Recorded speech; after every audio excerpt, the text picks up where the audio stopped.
It's quiet, central, walkable, and you probably never heard of it.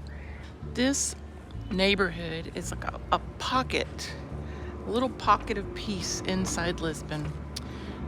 You can walk everywhere. There's charm, which you don't necessarily get from new construction. Let me introduce you to Arco de Cego.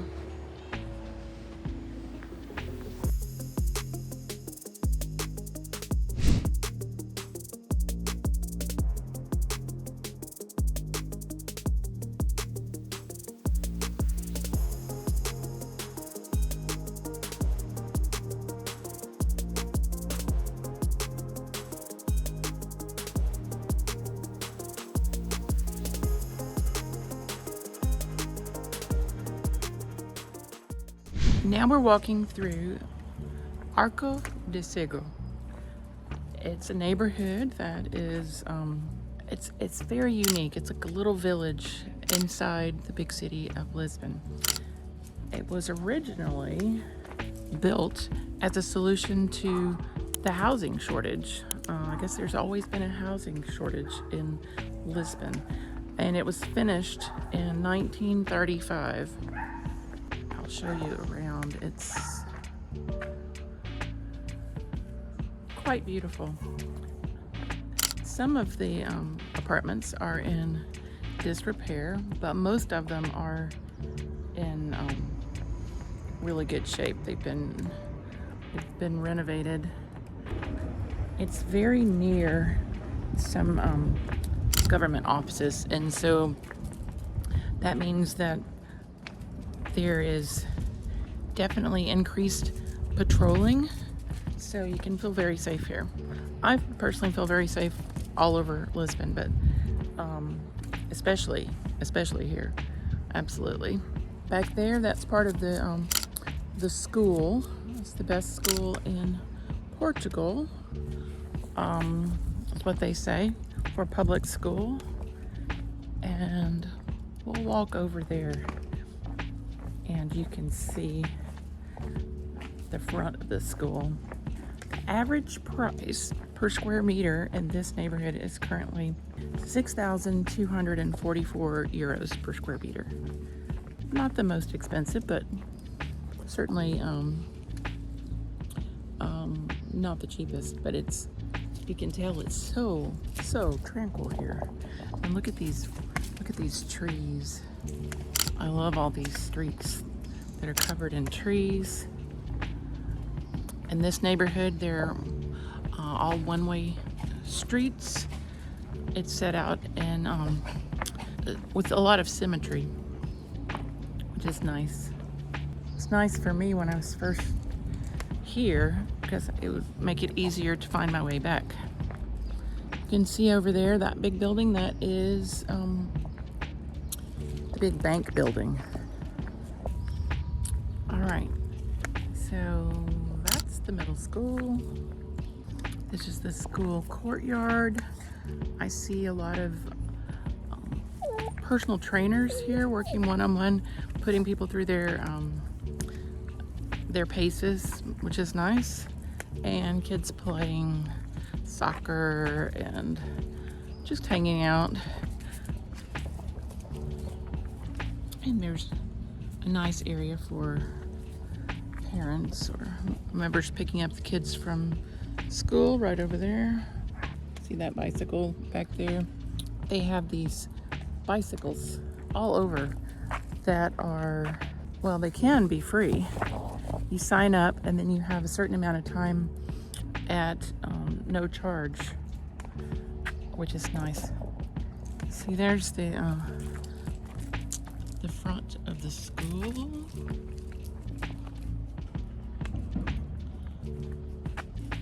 Felipe de Lancastre. As usual, I may not pronounce things perfectly, but it's not required to be perfect to really thrive in Lisbon. See that the school is at the center of this neighborhood, and the symmetry is off of that. See the early childhood building over there. I believe this is the upper school. And then if you look back here, that takes you right out of the neighborhood, and there's a nice English bookstore with a cafe, and they have special events right down there. But there's just something special about this neighborhood. It has charm. It has charm. This neighborhood is like a pocket, a little pocket of peace inside Lisbon. You can walk everywhere. There's charm, which you don't necessarily get from new construction.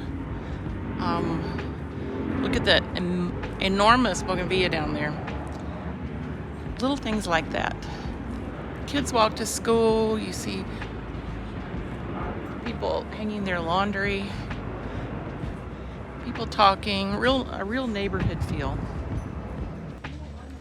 Most of these buildings and homes have been redone, but there are a few that are in need of love.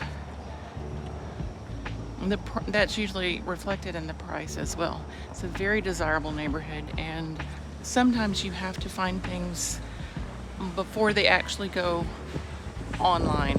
So the off-market properties. Off-market properties are really big here in Lisbon. We're going to walk over to a little hidden gem. This is a roundabout. Some of these roundabouts can get really crazy. The laws for how you're supposed to drive in them are very strict. I messed up this past Sunday when I was out for a drive, and they let me know about it with their honking. All's well. I think it's more of a pastime to honk here, honestly. I always love these olive trees in front of this hotel. Isn't that nice? A little piece of Alentejo right here in Lisbon. Now, you'll notice that older part of Arco de Cego that we just left was so quiet, but now we're in a bit of hustle, bustle. You can hear the jackhammering, construction noises. Who knows how long it's going to take them to finish that building. So you have to take that into account when you're looking for property. Keep in mind that construction tends to go slowly here because it's not just a matter of wood and sheetrock at all. It's stone and masonry. That just takes longer. Okay, we're getting closer. When you live in a neighborhood like this, you really never need to leave your neighborhood unless you just want to see new sights. Coming up on the park. It's right across the street from the Mint, the old Mint. So this is the little gym park that I wanted to show you. It's the Jardim Arco de Cego. So this is a new construction, brand new. Some of the units have never even been lived in. And it's right next to Arco de Cego. Pricing there would be about 950,000 euros to 1.7 million. And it has a gym, has parking with charging stations, a little garden. It's nice. Arco de Cego is a gym-sized little neighborhood nestled right in the middle of the Avenidas Novas area. Today, I'm walking through the Jardim do Arco de Cego. It's a wonderful little park, small. You'll see kids playing and people picnicking, reading on benches, on blankets. It's right next to a metro station, and we're just actually blocks from both Campo Pequeno and also Saldanha. But you would never guess it because of how quiet it is here. They recently finished that building behind me. That took well over a year. It was underway before I moved, and I've been here a while. But now that it's done, it's really nice, really nice. So there's exercise equipment at the end, eases your body weight, and it's just a nice little place for respite for the neighborhood. There is a lot going on in the neighborhood. If you'll notice behind me, the crane. There are a lot of cranes all over Lisbon, so there's definitely still some construction going on. We're going to cross over the Superior Técnico, which is a university for technologies like architecture, engineering, is right up here. And I think that is one reason that there's so many little cafes.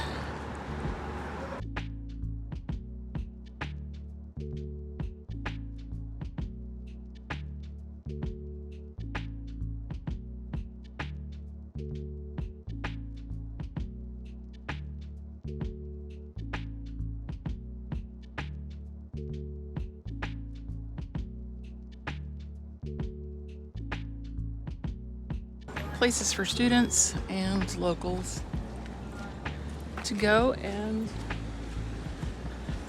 hang out once they've done their work. That's the Embassy of Argentina behind me. That's pretty cool.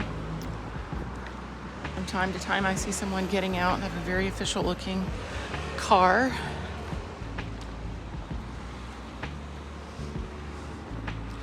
These trees are nice and they give a lot of nice shade and respite in this summer. It's been pretty hot lately. So this is an example of a very nice apartment building. Look how it has this gated front part right here. Balconies. It's nicely painted.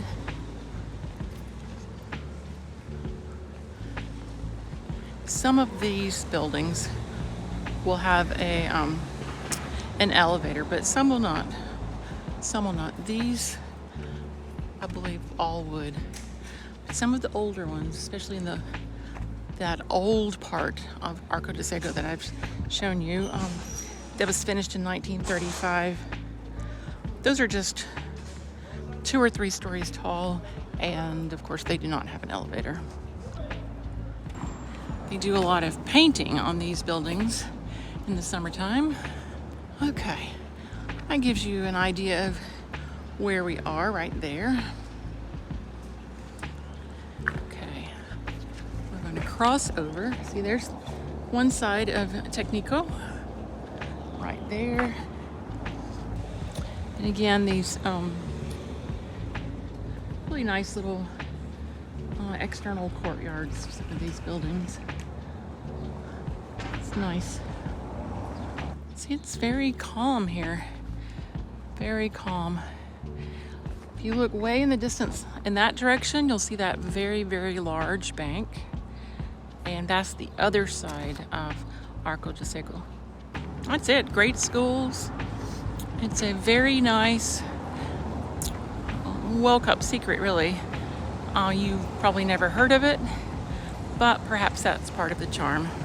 So if Arco de Cego seems like it might be a place you would like to look, maybe you'd like to call home, or if you'd like to explore some other place nearby, like Saldanha, Campo Pequeno, Arco, Avenidas Novas, just give us a call. Our contact information is all in the description below, and we'd be happy to help you. Every day we have people just like you who reach out to us by email, WhatsApp, text, our contact form. We can help you. So if you're moving in 9 days or 90 days, reach out and let us help you make a smooth move to Lisbon, Portugal.